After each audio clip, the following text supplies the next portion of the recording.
Hey everyone, I just wanted to touch base with you and give you kind of a tutorial on the Holy Week retreat that is in our digital classroom right now. So as soon as you log into that Google Classroom, you should be able to pick it right up under Faith Formation for all students. And it'll be right there with this Google Slides presentation for each thing that we're going to do. So this would have been what we were doing in Faith Formation this month. We tried to take the kids to adoration during Lent, and then while they're quietly reflecting, we send the objects around and talk about what it would be like to be there and witness these things happening to Jesus. What I have noticed is that it's hard for everybody, but it's especially hard when you're a kid and you're hearing this Easter story to really understand the magnitude of what is going on during Holy Week. So I kind of started this as a sensory trip through Holy Week, and we've just been adapting it for all the kids throughout the years, and I thought this would be great for everybody. It's very easily done at home, so I put it together for everyone that way. And you'll be able to pick her up. Now, if you are a 4th or 5th grade student, I know all of us have been practicing our Lectio Divinas, but 4th and 5th grade had started looking at Visio Divinas and using sacred art as a means to pray and meditate. So for each of the steps of the retreat, I also included a piece of high art that you can look at and reflect on as well. So if you have older students and you want to use that artwork as part of your reflection, you can do that too. When you break into the slides, I had there's a little icon at the top of each one that should tell you which item you're going to be using for that part. And then there's a little reflection that's, what are you seeing? What are you hearing? If you saw Mother Mary that day, what would you say to her? Have you done these things in your life? There's a reflection. So for each piece of the retreat, you would pull that item out, you hold it in your hands, you think about the reflection questions to kind of set your mood, and then you go through and you read the passage, and you guys can discuss as a family how you feel. Now, you could do one reflection a night up through Easter. You could do all of it in one night as one family retreat. You can break it up in a few small pieces and read it in different ways. However it works best for your family. This is really just a family journey to help us all get closer to Christ during Holy Week. So let me walk you through some of the materials and give you an idea of what we're talking about. So the first thing I put on the slides is that you would need a Bible.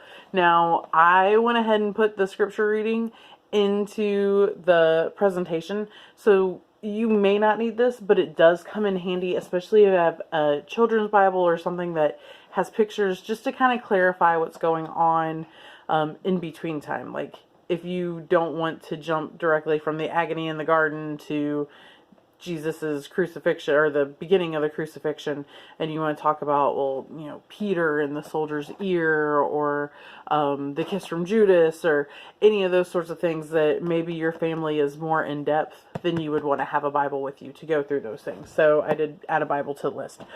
Palms or leafy branches. Now, it might be that you want to do this part outside. Totally fine.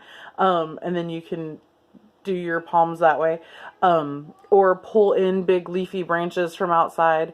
That is entirely possible. I've seen a lot of people on social media talking about, since we can't get our palms from church, pulling leafy branches from outside and hanging them on the door and things like that. If you are like my family and you were unfortunate enough that you missed the cutoff for turning in your palms, you might have blessed palms at your house that you could use. But for the Palm Sunday part, you want palms or a leafy frond, or you could even cut them from paper if you want to make your own, but something that the kids can hold and wave and kind of get the idea of what the palms would have been like. So, palms. A bag of silver or nickels, I should say. I'm looking for my bag right now. Oh no. Okay. So a bag of silver coins. So what I did was I took a regular organza, like a little treat bag that we had left over from somebody's wedding favor or something. And we use 30 nickels. You might do nickels and dimes. You might have plastic money around your house. You might have something else to represent.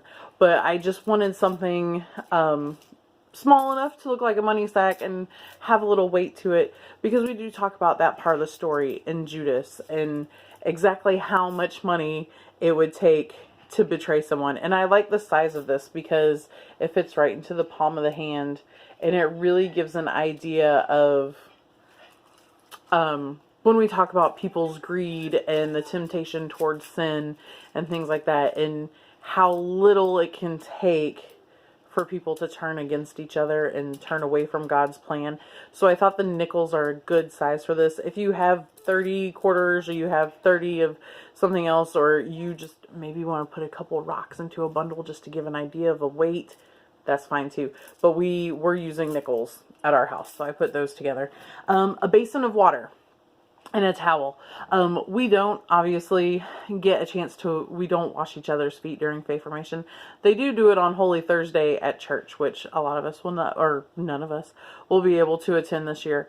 So I included on the retreat for this year for my family to do together.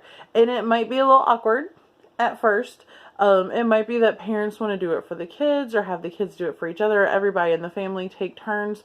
But I think it could be a really reverent moment when we talk about humility and humbling ourselves for others. And also that reminder that charity begins at home, and that, you know, your family is the front line of following God's plan. So I included the basin of water on that one for when we get to washing the disciples' feet. Bread. We usually pass around a loaf of bread and let the kids smell it and feel it and talk about what the Last Supper would have smelled like and looked like and things like that. For our families at home, I included a recipe, a really easy recipe on how to make your own unleavened bread at home.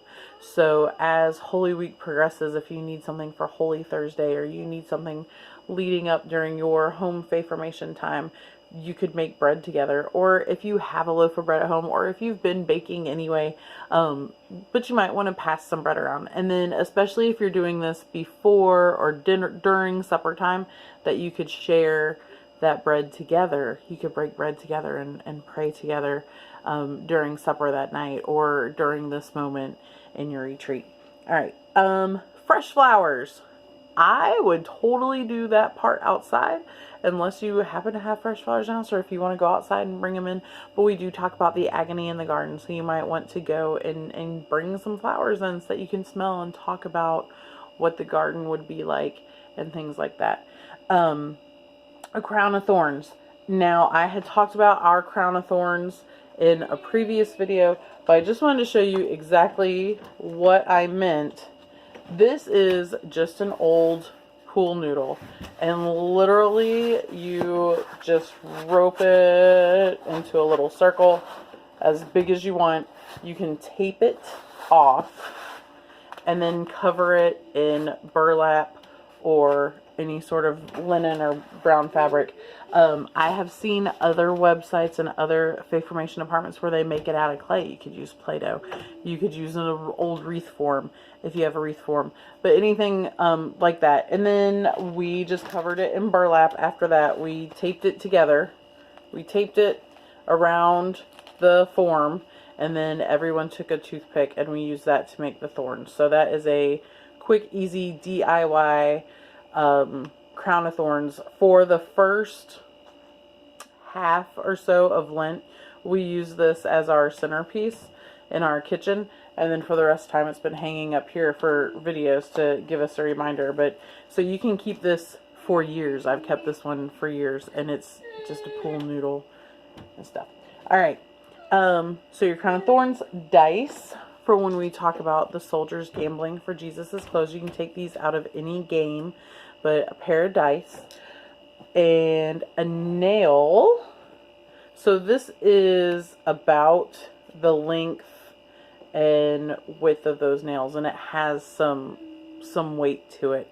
So if you do not have a crucifixion nail at home or a railroad spike at home or anything like that, you might just use, if you have a piece of steel at home. And I like this one too because it has that blunt end, because